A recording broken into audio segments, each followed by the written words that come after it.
នេះអញ្ចឹងបងប្អូនយើងឃើញនេះគឺជាទឹកលុយដែលយើងធ្វើការដកនៅថ្ងៃហ្នឹងថ្ងៃទី10 ខែ 3 2026ខ្ញុំដកចំនួន$4 សេនអញ្ចឹងបងប្អូនយើងបានឃើញនៅដើមវីដេអូណាដើមវីដេអូគឺខ្ញុំបានបង្ហាញហើយទាក់ទងមួយការដកណាគ្នាហ្នឹងហើយណាអញ្ចឹងបងប្អូនឃើញការដកនៅក្នុងថ្ងៃនេះគឺចំនួនទឹកលុយគឺ$4 សេនបាទអញ្ចឹងលុយ total ដែលខ្ញុំបានរកជាមួយនឹង game មួយនេះតាំងពីចាប់ផ្ដើមមកដល់ពេលនេះគឺខ្ញុំរកបានទៅ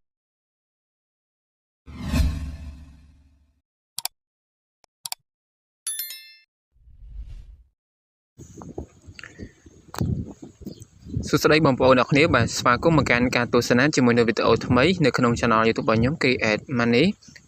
MMO សាជាថ្មីបាទនៅក្នុងវីដេអូនេះគឺខ្ញុំធ្វើការបង្ហាញម្ដងទៀតទាក់ទងមួយការដកលុយជាមួយនឹង game ចោលថ្មបន្តទៀតអ្នកគ្នាហើយនៅក្នុងវីដេអូរបស់ខ្ញុំនីមួយខ្ញុំតែងតែបង្ហាញខ្លះបាទទាក់ទងជាមួយនឹងការលេងផងដែរបាទទោះបីជាមិនបានមួយវីដេអូពេញក៏ខ្ញុំធ្វើខ្លះបង្ហាញបញ្យល់បន្ថែមអញ្ចឹងណាអញ្ចឹងអាស្រ័យទៅលើបងប្អូនយើងព្យាយាមមើលទេបាទព្រោះអីនៅក្នុងមកវីដេអូហ្នឹងគឺខ្ញុំនិយាយវារៀងច្បុកច្បល់បាទច្បុកច្បល់ឧទាហរណ៍ថាខ្ញុំឥឡូវនេះគឺខ្ញុំបង្ហាញតាក់ទងមួយការដកលុយអញ្ចឹងណាអញ្ចឹងក៏ខ្ញុំឆ្លៀតតាក់ទងនិយាយតាក់ទងជាមួយនឹងការលេងផងដែរដើម្បីវាផ្សារភ្ជាប់គ្នាអញ្ចឹងអ្នកគ្នាបើសិនជាខ្ញុំបង្ហាញតាក់ទងមួយការលេងផ្ទាល់តែហ្មងនៅក្នុងមកវីដេអូអាហ្នឹងគឺខ្ញុំអត់បានបង្ហាញទេតែខ្ញុំបង្ហាញឧទាហរណ៍ថាឥឡូវនេះអញ្ចឹងខ្ញុំបង្ហាញតាក់ទងមួយការដកលុយគឺខ្ញុំបង្ហាញភ្ជាប់ជាមួយនឹងការលេងអញ្ចឹងណាគ្នាអញ្ចឹងឥឡូវតោះយើងមកខាពេតែបាទខ្ញុំបង្ហាញជាក់ស្ដែងតែម្ដងនៅក្នុងវីដេអូនេះគឺខ្ញុំនឹងធ្វើការបង្ហាញដល់គ្នាតាក់ទងមួយការដកលុយជាមួយនឹងហ្គេមចោលថ្មហ្នឹងហើយខ្ញុំបង្ហាញពីការលេងផងដែរប៉ុន្តែដើម្បីបានលទ្ធផលដល់គ្នាគឺបងប្អូនយើងត្រូវធ្វើការព្យាយាមលេងបាទគឺគ្មានចង់ថាបើសិនជាបងប្អូនចង់បានលទ្ធផលគឺគ្មានតែពាក្យអីដែលស្មើពាក្យថាព្យាយាមខំប្រឹងទេបាទបើសិនជាបងប្អូនអត់ព្យាយាមខំប្រឹងមិនថាធ្វើអីទេតែតាវាអត់បានត្រឡប់មកវិញទេអញ្ចឹងណាគ្នាអញ្ចឹងតោះមកខាពេខ្ញុំបង្ហាញឬក៏និយាយក្បាលវីដេអូទៅប៉ុណ្ណឹងឥឡូវតោះយើងចូលក្នុងហ្គេមរបស់យើងអស់នេះគឺហ្គេមចោលថ្មនេះខ្ញុំមកដកលុយចំនួន$4ជាងអ្នកគ្នាហើយខ្ញុំដកនៅវេលាម៉ោង12ថ្ងៃត្រង់ជាងហ្នឹង12កន្លះបាទដកខ្ញុំបានដកបង្ហាញអ្នកគ្នាពេលព្រឹកទេដោយសារពេលព្រឹករវល់ពេកចឹងខ្ញុំបានបង្ហាញឥឡូវនេះគឺជាម៉ោងដែលខ្ញុំឆ្លៀតឱកាសបាទខ្ញុំព្យាយាមធ្វើវីដេអូបានមួយក្នុងមួយថ្ងៃអញ្ចឹងណាអញ្ចឹងខ្ញុំឆ្លៀតឱកាសបង្ហាញបងប្អូនយើងតែម្ដងពីរបៀបការដកហ្នឹងហើយអូខេតោះឥឡូវយើងមកទស្សនាអ្នកគ្នាទាក់ទងមួយការដកលុយអញ្ចឹងឥឡូវនេះមុនឈានទៅដល់នៃការដកលុយគឺខ្ញុំសូមធ្វើការបង្ហាញបងប្អូនយើងម្ដងទៀតតាក់ទងជាមួយនឹងការលេងខ្លះឬក៏ខ្ញុំនិយាយតាក់ទងមួយនឹងហ្គេមនៅក្នុងទាំងមូលតែម្ដងនេះប៉ុន្តែខ្ញុំនិយាយពីចំណុចបាទនិយាយពីចំណុចអញ្ចឹងណាអូខេអ្នកគ្នាអញ្ចឹងនៅក្នុងឥឡូវខ្ញុំនិយាយតាក់ទងមួយនឹងមុខងារទាំងពីរហ្នឹងអញ្ចឹងខ្ញុំជឿថាបងប្អូនយើងប្រហែលជាយល់ច្រឡំណាតាក់ទងមួយនឹងអាកន្លែងមុខងារលុយនេះអាកន្លែងមុខងារលុយទៅនេះណាបាទនៅក្នុងកន្លែងនេះបងប្អូនយើងភាគច្រើនគាត់តែងតែឆ្ងល់តែងតែសួរថាបងខ្ញុំមានលុយចំនួន$10ហើយខ្ញុំបានដកចេញទៅហើយប៉ុន្តែហេតុអីបើអត់ឃើញលុយចូលទៅក្នុង PayPal អញ្ចឹងណាមែនទេហ្នឹងណាបងប្អូនតែងតែឆ្ងល់ទៅនឹងច្រើនហេតុអីបានអត់ឃើញលុយចូលទៅក្នុង PayPal អត់ឃើញដូចលុយធ្លាក់ចូលក្នុង PayPal ដូចបោះបងអញ្ចឹងបងអេដមីនអញ្ចឹងគាត់តែងតែសួរអញ្ចឹងណាគ្នាពេលខ្លះអ្នកមានអ្នកឆាមសួរផ្ទាល់ទៀតសួរអញ្ចឹងទៀតអញ្ចឹងនៅក្នុងចំណុចទៅនេះគឺខ្ញុំសូមប្រាប់អ្នកគ្នាបាទនៅក្នុងហ្គេមចោលថ្មនេះគឺបើសិនជាបងប្អូនចង់ដកលុយពីកន្លែងទៅនេះពីកន្លែ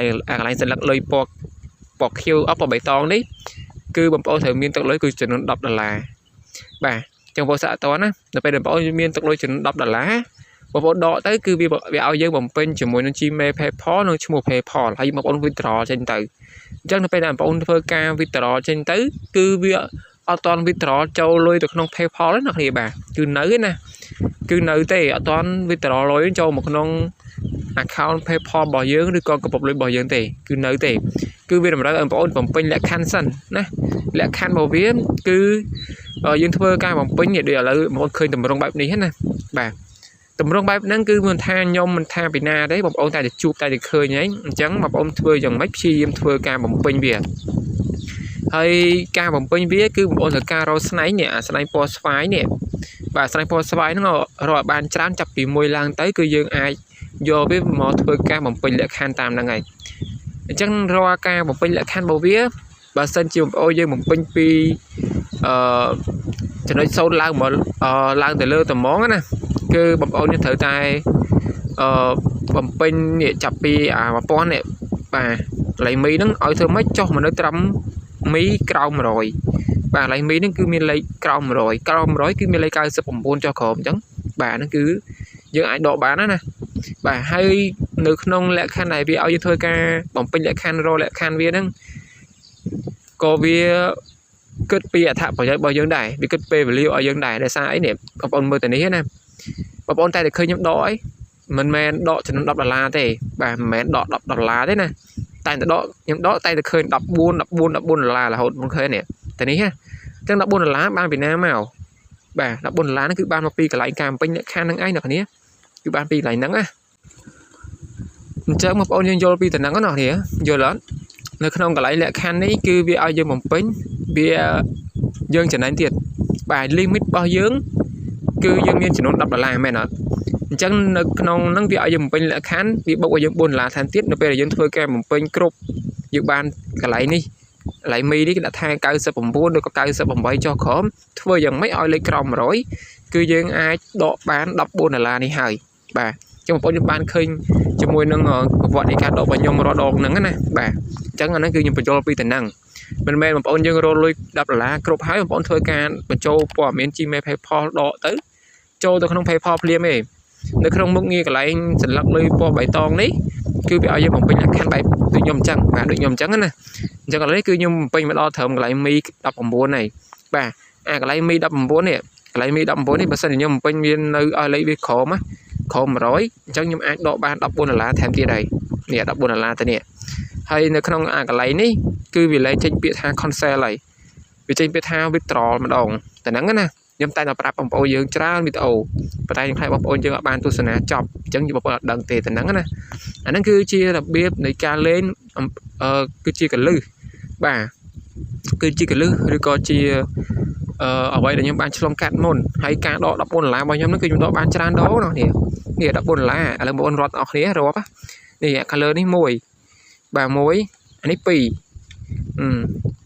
ចូលមកអានេះទី3នេះអានេះ3អូខេអូនលើទៀតនេះអានេះមួយទៀតអានេះ4អានេះមួយទៀតនេះលើអូទៀតមកអានេះ5អូលើទៀតនេះ6$14ដក6ដងណាឥឡូវអានេះទៀតនេះ7ដងបាទ8ដងតាមអានេះអូខេ8ដងហើយនេះ9ដងតាមអានេះ9ដងណាអូខេ10ដងនេះ10ដងតាមមួយនេះបាទហើយការដក$14ហ្នឹងគឺខ្ញុំដកបាន10ដងហើយការដក$24គឺដកបានម្ដងនេះ$24បាទ$24ហ្នឹងគឺខ្ញុំពេញលក្ខខណ្ឌច្រើនណាលក្ខខណ្ឌវាទាមទារច្រើនបាទប៉ុន្តែអ្វីដែលសំខាន់គឺខ្ញុំដក$14ហ្នឹងគឺខ្ញុំបានដកច្រើនជាង24បាទដោយសារវាពេញលក្ខខណ្ឌវាស្អីច្រើនអូខេអញ្ចឹងខ្ញុំនិយាយរឿងច្រើនមកទៀតហើយបងប្អូនឃើញនាទីហើយ8នាទីជាងមកទៀតហើយឥឡូវតោះខ្ញុំមកដកលុយចំនួន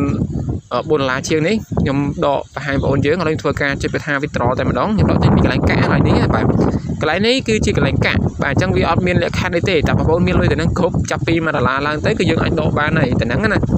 អញ្ចឹងបងប្អូនធ្វើការជិតទៅថា withdraw មក withdraw all នេះមកហើយបន្តមកទៀតបងប្អូនធ្វើការជិត confirm មកបាទជិត confirm បន្តមកទៀតបងប្អូនឃើញទឹកលុយនេះគឺ$4 សេនបងប្អូនធ្វើការចុចពីថា happy to នេះមកតោះមកទៀតបងប្អូនឃើញលុយរបស់យើងគឺសតតែ$0ទេហើយបងប្អូនយើងក៏លេខមើលខាងលើនេះគឺគេដាក់ថា withdraw វិញចុចលុយហ្នឹងមកនេះបងប្អូនទៅវិញនេះចុះបងឃើញគឺខ្ញុំដកបានខ្ញុំបានធ្វើការស្នើដកទៅចំនួន$4 សេនទៅហើយតែបងប្អូនឃើញលេខរបស់វាគឺពណ៌ប្រផេះបាទប្រភេទហ្នឹងគឺបានថាវាអត់ទាន់ជោគជ័យទេចាំមើលនៅtrongកន្ទុយវីដេអូគឺខ្ញុំបង្ហាញពីប្រវត្តិនៃការដកអីអញ្ចឹងខ្ញុំដកចំនួន$4 សេនថែមទៀតវាទឹកលុយតូតាល់របស់ខ្ញុំឡើងទៅដល់ប្រហែលជា280នេះបាទជិត280ណាអាហ្នឹងគឺជាទឹកលុយដែលខ្ញុំធ្វើការរកបានពីហ្គេមចោលថ្មនេះសរុបហើយលុយនេះគឺខ្ញុំបានដកមកចាយខ្លះណាគ្នាដែរបាទគឺខ្ញុំបានដកមកចាយតាម PayPal មកធនាគារខ្មែរខ្លះហើយ លុយអស់ហ្នឹងបាទអូខេចឹងសូមធ្វើការ stop វីដេអូតែប៉ុណ្្នឹងសិនបាទវីដេអូនេះវែងមកទៀតហើយអ្នកនាងដោយសារខ្ញុំបានធ្វើការបង្ហាញតទៅមួយការលេងបំពេញលក្ខខណ្ឌវាអញ្ចឹងណាអញ្ចឹងអ្នកបងប្អូនយើងយល់ឬក៏អត់ទេប៉ុន្តែចាំមើលថ្ងៃណាមួយគឺខ្ញុំមានពេលគឺខ្ញុំបញ្យល់តទៅជាមួយនឹងការលេងហ្នឹងបាទការបំពេញលក្ខខណ្ឌហ្នឹងឲ្យអស់ទោះបីជាខ្ញុំបំពេញឬក៏ខ្ញុំបង្កើតវីដេអូនិយាយតទៅជាមួយនឹងការលេងហ្នឹងការដកហ្នឹងការធ្វើយ៉ាងម៉េចនិយាយរាប់សិបមកក៏ដោយតែបើសិនបងប្អូនយើងអត់ព្យាយាមប្រឹងឬក៏ស្ដាប់ឬក៏ទស្សនាឬក៏ស្វែងយល់ឲ្យខ្លួនឯងទេបងប្អូនយើងអត់អាចឆ្លងផុតពីលក្ខខណ្ឌនៃហ្គេមហ្នឹងទេនិយាយរួមខ្ញុំគិតមើលទៅលក្ខខណ្ឌហ្គេមឬក៏លក្ខខណ្ឌអ្វីក៏ដោយតែតេតងលុយគឺវាអត់ឲ្យយើងស្រួលទេលុយគឺមិនមែនបានមកស្រួលដែរបើសិនជាដេកនៅផ្ទះក៏អត់បានលុយនឹងដែរបាទហើយបើសិនជាយើងអត់ព្យាយាមក៏អត់បានលុយនឹងដែរអញ្ចឹងវាពិបាកអញ្ចឹងណានេះតើបងប្អូនយើងព្យាយាមលេងវាទៅ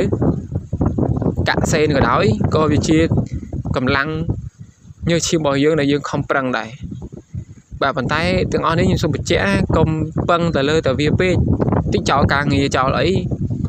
បាទចោលការរៀនសូត្រអីមកចោលមកលេងតែហ្គេមហ្នឹងអត់កើតទេណាអ្នកនេះសូមបញ្ជាក់បាទអញ្ចឹងអូខេបាទមានតែប៉ុណ្្នឹងទេអ្នកនេះសូមចាំមើលចុងកន្ទុយវីដេអូក៏ខ្ញុំបង្ហាញតទៅជាមួយនឹងប្រវត្តិនៃការដករបស់គ្នាបាទហ្នឹងហើយអរគុណច្រើនសូមបងប្អូនអ្នកគ្នាបាទអញ្ចឹងឥឡូវគឺខ្ញុំមកធ្វើការបង្ហាញដើម្បីបញ្ចប់វីដេអូនេះតែម្ដងខ្ញុំមកបង្ហាញជាមួយនឹងប្រវត្តិនៃការដកលុយនៅថ្ងៃមិញគឺ$4ប្រហែលសេននោះណាបាទហ្នឹងហើយអូខេឥឡូវខ្ញុំកំពុងចូលមកក្នុងកម្មវិធីនេះហើយដើម្បីខ្ញុំបង្ហាញបងប្អូនយើងទាក់ទងជាមួយនឹងប្រវត្តិនៃការដកអញ្ចឹងបងប្អូនចូលកន្លែងកាក់នេះមកដែលខ្ញុំបានធ្វើការដកចេញពីកន្លែងកាក់បាទអញ្ចឹងបន្តមកទៀតគឺបងប្អូនចុចនៅលើខាងលើនេះដើម្បីយើងមើលពីប្រវត្តិនៃការដករបស់យើងណានេះអញ្ចឹងបងប្អូនយើងឃើញនេះគឺជាទឹកលុយដែលខ្ញុំធ្វើការដកនៅថ្ងៃហ្នឹងថ្ងៃទី10ខែ3 2026ខ្ញុំដកចំនួន$4 4សេនអញ្ចឹងបងប្អូនយើងបានឃើញនៅដើមវីដេអូណាដើមវីដេអូគឺខ្ញុំបានបង្ហាញហើយទាក់ទងមួយការដកណាគ្នាហ្នឹងហើយអញ្ចឹងបងប្អូនឃើញការដកនៅក្នុងថ្ងៃនេះគឺចំនួនទឹកលុយគឺ$4 4សេនបាទអញ្ចឹងលុយ total ដែលខ្ញុំបានរកជាមួយនឹងហ្គេមមួយនេះតាំងពីចាប់ផ្ដើមមកដល់ពេលនេះគឺខ្ញុំរកបានទៅដល់$279ហើយបាទអូខេតោះឥឡូវយើងនៅក្នុង PayPal ទាំងអស់គ្នាតើខ្ញុំបានទទួលទឹកលុយចំនួន$4 4សេននៅក្នុង PayPal ពិតមែនឬក៏អត់តោះទទួលស្គាល់អ្នកគ្នាបន្តទៀតអូខេអ្នកគ្នាឥឡូវខ្ញុំចូលមកដល់នៅ PayPal របស់ខ្ញុំហើយណាឥឡូវខ្ញុំបង្ហាញជាក់ស្ដែងគឺខ្ញុំបង្ហាញនៅក្នុង PayPal របស់ខ្ញុំផ្ទាល់ណាមិនមែនកាត់តទេបាទអញ្ចឹងអ្នកបងប្អូនមើលទឹកលុយគឺ$4 4សេនដែលខ្ញុំបានដកនៅក្នុងថ្ងៃហ្នឹងថ្ងៃទី10នេះមើលជាក់ស្ដែងដល់គ្នាទៅណាគឺខ្ញុំបង្ហាញតែពិតប្រាកដទេអត់បង្ហាញកាត់តកាត់អីទេអញ្ចឹងបងប្អូនឃើញ$4 4សេនគឺបានទទួលបានជោគជ័យហើយលុយវាធ្លាក់ចូលមកក្នុង PayPal របស់ខ្ញុំហើយអានេះគឺជាលុយ PayPal របស់ខ្ញុំដែលខ្ញុំបានសន្សំវាដកពីហ្គេមបាទតក់ហ្នឹងអូខេអញ្ចឹងវីដេអូនេះដូចជាមានតែប៉ុណ្្នឹងទេបាទអរគុណច្រើនចំពោះការតាមដានទស្សនារបស់បងប្អូនពីដើមមកដល់ចប់មកដល់ពេលឥឡូវនេះណាហ្នឹងអញ្ចឹងចាំជួបមកខ្ញុំនៅក្នុងវីដេអូក្រោយៗទៀតទាក់ទងនឹងការអាប់ដេតផ្សេងៗបាទ